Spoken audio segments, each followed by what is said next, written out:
سوال ہے سوال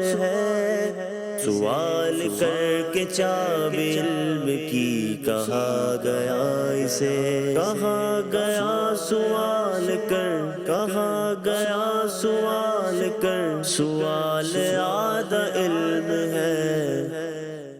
الحمدللہ رب العالمین والصلاة والسلام علی سید المرسلین، اما بعد فاعوذ باللہ من الشیطان الرجیم، بسم اللہ الرحمن الرحیم۔ الصلاة والسلام علیکہ یا رسول اللہ وعلی آلک واصحابک یا حبیب اللہ۔ الصلاة والسلام علیکہ یا نبی اللہ وعلی آلک واصحابک یا نور اللہ۔ مدنی چینل کے ناظرین، آپ دیکھ رہے ہیں پروگرام سوال۔ نبی کریم رؤوف الرحیم صلی اللہ تعالیٰ علیہ وآلہ وسلم کی ذات اقدس پر درود و سلام پڑھنے کے بے شمار فضائل و برکات ہیں۔ اللہ کے پیارے نبی مکی مدنی صلی اللہ تعالیٰ علیہ وآلہ وسلم نے ارشاد فرمایا من صلی علی فی یوم 100 مرۃ، ارشاد فرمایا جو آدمی مجھ پر روزانہ 100 مرتبہ درود پاک پڑھے گا، قد اللہ لہ 100 حاجۃ، اللہ تبارک و تعالی اس کی 100 حاجتوں کو پورا فرمائے گا۔ اور پھر مزید کرم فرماتے ہوئے ارشاد فرمایا 70 منہا لآخرتہ،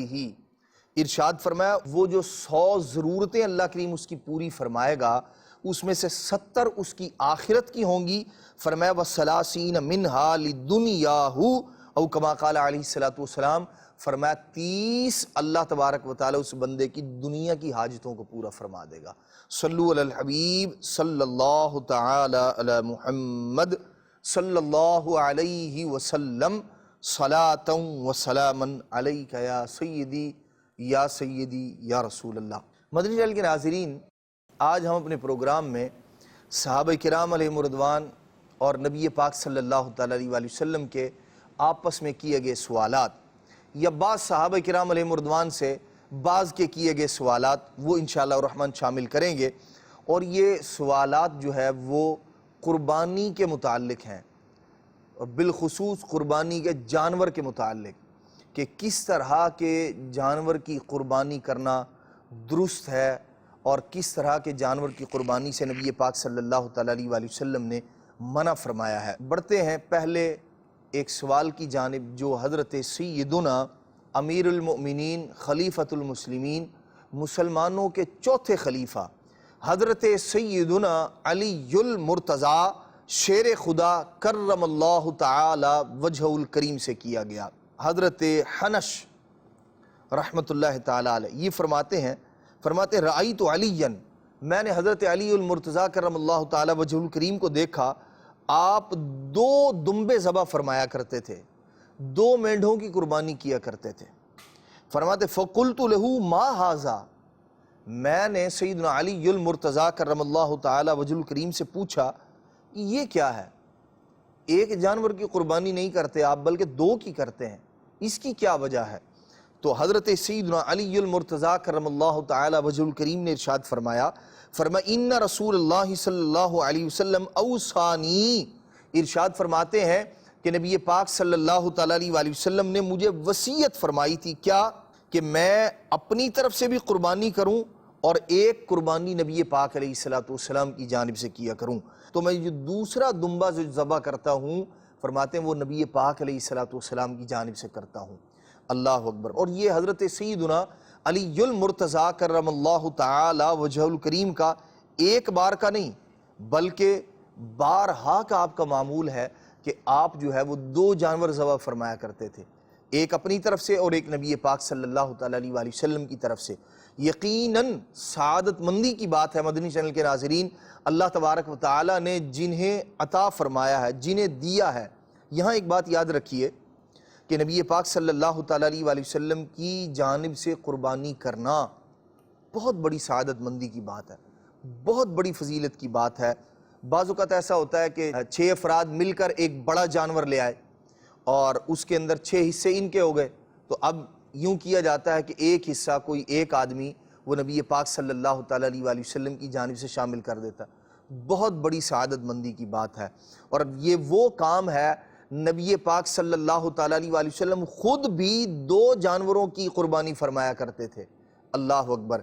اور پھر خود فرماتے تھے نبی پاک علیہ السلام، فرماتے یہ میرے ایک اپنی جانب سے اور ایک فرماتے یہ میرے ان غریب امتیوں کی جانب سے ہے جو قربانی کرنے پر قدرت نہیں رکھتے، اللہ اکبر۔ تو جنہیں اللہ تبارک تعالیٰ نے عطا فرمایا ہے انہیں چاہیے کہ وہ ایک قربانی اپنی طرف سے کریں اور ایک نبی پاک صلی اللہ تعالیٰ علیہ وآلہ وسلم کی جانب سے کریں، تو یقیناً یہ اجر والا کام ہے، سعادت مندی والا کام ہے۔ انہی کے صدقے میں اللہ تبارک تعالیٰ نے جو عطا ہوا ہے وہ نبی پاک علیہ السلام کے صدقے میں ہی عطا ہوا ہے۔ لیکن یہاں ایک بات یاد رکھنے کی ہے، بعض اوقات ایسا ہوتا ہے کہ لوگ قربانی کرتے ہیں لیکن یہ میرے والد صاحب کی طرف سے ہے، یہ میرے والد کی طرف سے ہے، یہ فلاں عزیز کی طرف سے، یہ فلاں کی طرف سے ہے، لیکن قربانی خود اس بندے پر واجب ہوتی ہے، تو یہ اپنی طرف سے نہیں کر رہا ہوتا بلکہ دوسروں کی طرف سے کر رہا ہوتا ہے، یا ان کے لیے، ان کے اثار ثواب کے لیے کر رہا ہوتا ہے۔ تو ایسی صورت میں اگر یہ اپنی طرف سے نہیں کرتا تو یہ واجب چھوڑنے کی وجہ سے، واجب ترک کرنے کی وجہ سے گنہگار ہوگا، اس لیے پہلے اپنی طرف سے اور پھر دوسروں کی جانب سے قربانی کی جائے۔ درست انداز یہ ہے، واجب یہی ہے، اور اگر نفل قربانی کر رہا ہے تو پھر جس طرح چاہے جو ہے وہ بزرگوں کے نام سے یا اپنے عزیز و اقارب کے نام سے کر سکتا ہے۔ لیکن اس بات کا خیال رکھے کہ اگر واجب قربانی کر رہا ہے تو پھر اپنی ہی طرف سے، جس پر قربانی واجب ہے اس کی طرف سے ہی قربانی کرنا ہوگی، ورنہ کسی دوسرے کی طرف سے کی تو یہ گناہگار ہوگا۔ نبی پاک صلی اللہ تعالیٰ علیہ وآلہ وسلم کے پیارے صحابی حضرت سیدنا علی المرتضیٰ شیر خدا کرم اللہ تعالی وجہ الکریم سے ہی ایک اور سوال کیا گیا۔ وہ کیا تھا؟ ایک دوسری حدیث پاک میں ہے، حضرت سیدنا سفیان رضی اللہ تعالیٰ عنہ ارشاد فرماتے ہیں، سأل رجل علیًا، ایک آدمی نے سیدنا علی المرتضیٰ شیر خدا کرم اللہ تعالی وجہ الکریم سے سوال کیا۔ سوال کیا تھا؟ عن البقرۃ، گائے کے بارے میں سوال کیا۔ عام طور پر جو مینڈھا ہے، دمبا ہے، یا اسی طرح بکرا ہے، بکری ہے، یہ تو ایک آدمی کی طرف سے ایک جانور ذبح کیا جاتا ہے، لیکن جو بڑے جانور ہیں وہ بھی کیا ایک آدمی کی طرف سے ہی پورے کا پورا ذبح کیا جائے گا، یا ایک آدمی کی قربانی ہوگی؟ آپ سے سوال کیا گیا تو آپ نے ارشاد فرمایا ان سبعۃ، ارشاد فرمایا اس میں 7 لوگ شریک ہو سکتے ہیں بڑے جانور میں۔ پھر عرض کی آپ سے، فقال مکسورۃ القرن، حضرت سیدنا علی المرتضیٰ کرم اللہ تعالی وجہ الکریم سے سوال کیا کہ سیدی یہ ارشاد فرمائیے جس جانور کا سینگ ٹوٹ جائے، جیسے معمولی سے سینگ ٹوٹ گیا، تو اب کیا اس کی قربانی جائز ہے، درست ہے، نادرست ہے؟ تو حضرت سیدنا علی المرتضیٰ کرم اللہ تعالی وجہ الکریم نے ارشاد فرمایا لا بأس، فرمایا اس میں کوئی حرج نہیں ہے، تھوڑا سا سینگ جو ہے وہ ٹوٹ گیا ہے اوپر سے اور وہ زخم والی صورت بھی نہیں ہے، تو ارشاد فرماتے ہیں اس کے اندر کوئی حرج نہیں ہے۔ اب یہاں تھوڑی سی تفصیل ہے سینگ ٹوٹنے کے حوالے سے۔ بعض اوقات ایسا ہوتا ہے کہ پیدائشی طور پر سینگ آتے ہی نہیں ہیں کسی جانور کے، تو ایسے جانور کی قربانی بالکل جائز ہے جس کے سینگ پیدائشی طور پر ہی نہ ہو، اور اگر سینگ ٹوٹ گیا تھا لیکن ٹوٹ گیا، اور ٹوٹ کیسے گیا؟ جڑ سے ٹوٹ گیا بالکل،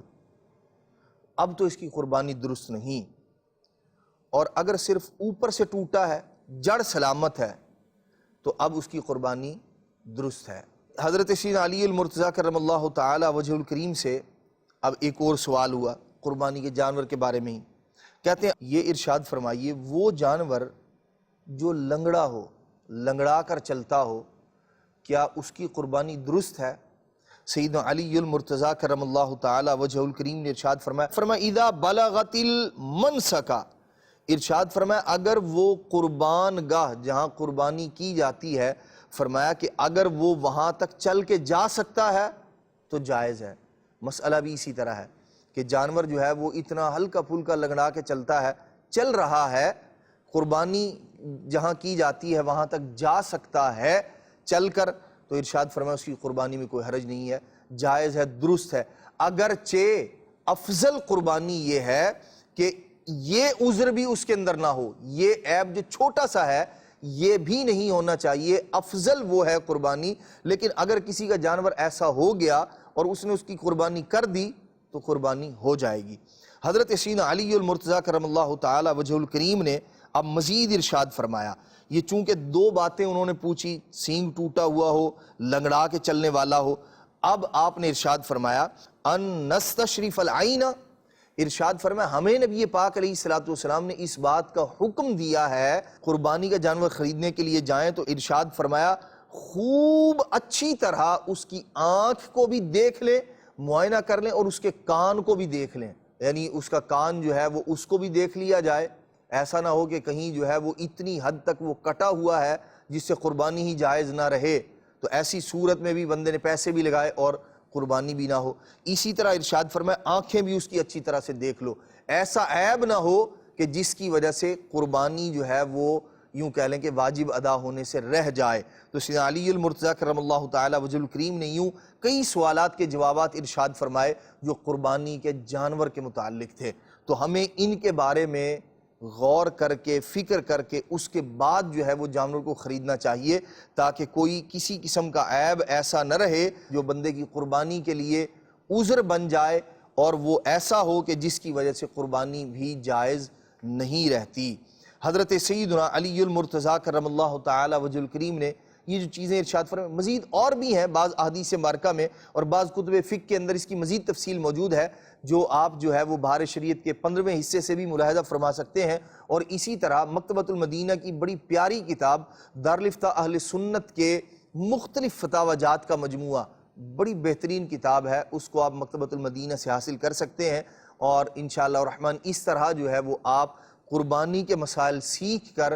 جانوروں کی وہ چیزیں جن کی وجہ سے قربانی ناجائز ہوتی ہے، اس جانور کو ذبح کرنا جو ہے وہ درست نہیں ہوتا، اس کی بھی معلومات حاصل کر سکتے ہیں، اور دیگر اور بہت ساری چیزیں جو ہے وہ اس کتاب کے اندر ذکر کی گئی ہیں وہ بھی آپ سیکھ سکتے ہیں۔ نبی پاک صلی اللہ تعالیٰ علیہ وآلہ وسلم نے ایک حکم ارشاد فرمایا، جس آدمی نے قربانی کرنی ہو تو اس کے لیے بہتر یہ ہے، افضل یہ ہے، ثواب کا کام یہ ہے، مستحب کام یہ ہے کہ وہ ذوالحجہ کا چاند جیسے ہی نظر آئے تو اب قربانی کرنے تک یہ جو 10 دن ہے نا،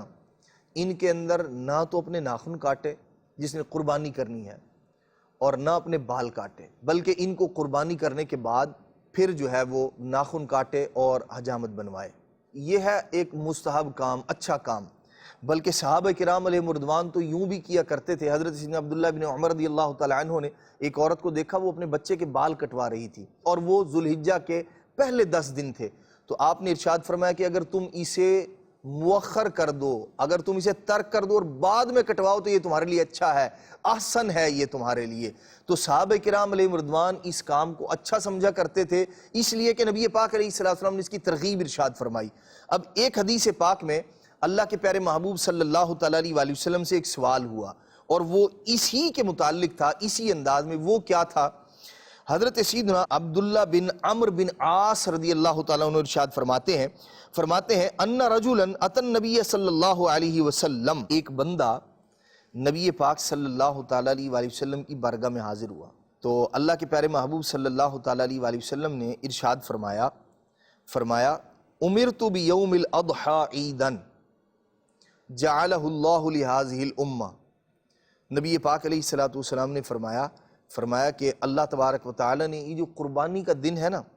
مجھے حکم دیا ہے کہ اس دن کو میں امت کے لیے عید بنا دوں۔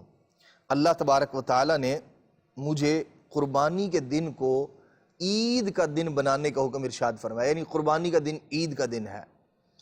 فرمایا یہ اللہ کریم نے میری امت کے لیے بنایا ہے۔ تو اس آدمی نے حضور علیہ السلام سے عرض کی، یا رسول اللہ صلی اللہ تعالیٰ علیہ وآلہ وسلم فَإِن لَمْ أَجِدْ إِلَّا مَنِيحَةَ أَبِي أَوْ شَاةَ أَبِي وَأَهْلِي وَمَنِيحَتَهُمْ أَذْبَحُهَا۔ یا رسول اللہ صلی اللہ تعالیٰ علیہ وآلہ وسلم یہ ارشاد فرمائیے، اگر میرے پاس صرف ایسا ادھار کا جانور ہو، منیحہ جسے کہا جاتا ہے عربی زبان میں، منیحہ کہتے ہیں اس جانور کو کہ کسی دوسرے آدمی نے اس آدمی کو اس لیے دیا ہو کہ کچھ دنوں اس کے دودھ وغیرہ سے فائدہ اٹھایا، بھئی یہ ادھار تمہیں دے دیا میں نے، تم اس کا دودھ پی لیا کرو، تو دودھ سے فائدہ اٹھانے کے لیے، اور پھر مالک نہیں ہوتا یہ آدمی جسے دیا گیا ہے، بلکہ پھر واپس مالک کو کرنا ہوتا ہے، اسے عربی زبان میں کہتے ہیں منیحہ۔ تو عرض کرتے ہیں یا رسول اللہ صلی اللہ تعالیٰ علیہ وسلم، اگر میرے پاس صرف ایسا جانور ہو، یعنی صاحب استطاعت نہیں ہے بندہ، صرف ایک جانور ہے، اور وہ بھی کیا، یا تو کسی کا دیا ہوا ہے یا ایسا ہے کہ جو دودھ کے لیے رکھا ہوا ہے اس آدمی نے، اور وہ اس کے اہل و عیال کی کفالت کے لیے ہے، بچے دودھ پیتے ہیں، گھر والے اس کا جو ہے وہ دودھ استعمال کرتے ہیں، تو عرض کرتے ہیں یا رسول اللہ صلی اللہ تعالیٰ علیہ وسلم، کیا میں اسی منیحہ کی قربانی کر دوں؟ جب آپ نے عید کا دن قربانی کرنے کا ہمیں حکم ارشاد فرمایا ہے، تو یا رسول اللہ صلی اللہ علیہ وسلم کیا میں اسی کی قربانی کر دوں؟ نبی پاک علیہ السلام نے فرمایا لا، یہ جو دودھ والا جانور ہے اس کی قربانی نہیں کرنی۔ اور یہ وہ ایسا نہیں کہ جو جانور دودھ دیتا ہے اس کی قربانی جائز نہیں ہے، یہ بات نہیں۔ یہاں حدیث پاک میں جو یہ عرض کر رہے ہیں نبی پاک علیہ السلام کی بارگاہ میں، وہ یہ ہے کہ یا رسول اللہ یہ وہ جانور ہے جو میرے بچے جس کا دودھ استعمال کرتے ہیں، میرے گھر والے جس کا دودھ پیتے ہیں، یعنی اور کچھ نہیں ہے، یہ جانور ہے صرف، یا ایسا ہے کہ یہ وہ منیحہ وہ جانور ہے جو کسی نے مجھے دودھ کے لیے دیا ہوا ہے، تو یا رسول اللہ کیا میں اس کی قربانی کر دوں؟ یعنی ایک آدمی صاحب نصاب نہیں ہے لیکن شوق ہوا ہے قربانی کا، تو اب پوچھ رہے ہیں کہ یا رسول اللہ میں اس کو ذبح کر دوں؟ نبی پاک علیہ السلام نے فرمایا لا، نہیں، اس کو ذبح نہ کرو، بلکہ کیا کریں؟ حضور علیہ السلام نے ارشاد فرمایا اپنے ناخن کاٹنا اور اپنی مونچھیں کم کرنا، مونچھیں کاٹنا، اور ارشاد فرمایا اسی طرح وہ بال جن کے کاٹنے کا شریعت نے حکم ارشاد فرمایا ہے، فرمایا وہ کاٹنا، فَذَلِكَ تَمَامُ أُضْحِيَّتِكَ عِنْدَ اللَّهِ عَزَّ وَجَلَّ۔ نبی پاک علیہ السلام نے ارشاد فرمایا جب تو ایسا کرے گا اللہ تبارک و تعالی تجھے اس کے بدلے میں پوری قربانی کا ثواب عطا فرمائے گا۔ اللہ اکبر۔ حضرت مفتی احمد خان نعیمی رحمۃ اللہ تعالی علیہ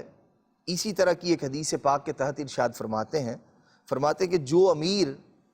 وجوباً یعنی جس پر قربانی کرنا واجب ہے،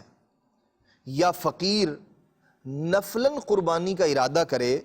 وہ بقرعید کا چاند دیکھنے سے قربانی کرنے تک ناخن، بال اور مردار کھال وغیرہ نہ کاٹے، نہ کٹوائے، تاکہ حاجیوں سے قدر مشابہت ہو جائے۔ اللہ اکبر۔ کہ وہ لوگ احرام میں حجامت نہیں کرا سکتے، بال نہیں کٹوا سکتا جس آدمی نے احرام باندھا وہ حج کرنے کے لیے گیا ہوا ہے، اور تاکہ قربانی ہر بال اور ناخن کا فدیہ بن جائے۔ فرماتے ہیں یہ حکم استحبابی ہے، مستحب ہے، یہ کام ثواب کا کام ہے،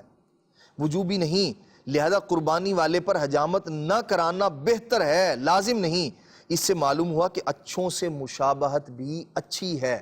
اب یہاں جو آدمی قربانی واجب کے طور پر کر رہا ہے اس کے بارے میں بھی یہ حکم ہے، اور جو آدمی نہیں کر سکتا،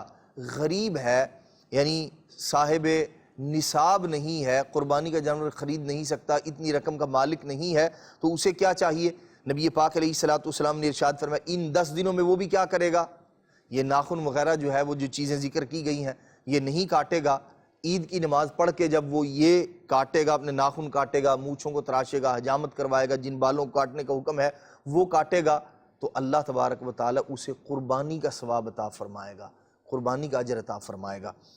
کتنی بڑی فضیلت ہے اس چھوٹے سے کام کے اندر۔ اگر ہم شریعت پر عمل کرتے ہیں تو اللہ تبارک و تعالی چھوٹے چھوٹے عملوں کے بدلے میں ہمیں بڑی بڑی نیکیاں عطا فرماتا ہے،